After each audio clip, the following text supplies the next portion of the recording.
Na hapo katikati kulikuwa na mazungumzo ya mvutano no. kwamba kuna watu wanasema muziki wa kanisa Katoliki unaharibika kutokana na uwepo wa masebene, kwamba masebene hataki kuimbwa kanisani, pengine ni nyimbo za kutumbuiza kwenye majukwaa, kwenye matamasha na nini na nini.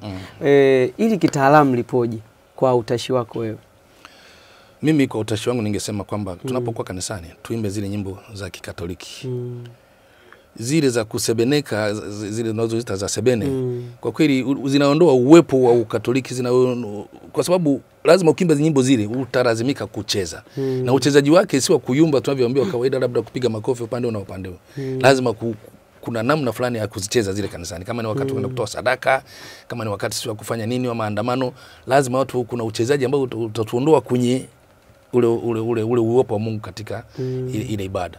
Ndio maana wanasema zile zitumike kwenye majukwaa ya nje, lakini mle kanisani tutumie zile nyimbo ambazo ni zinazo wale zina tafsiri liturujia yenyewe kama ilivyo.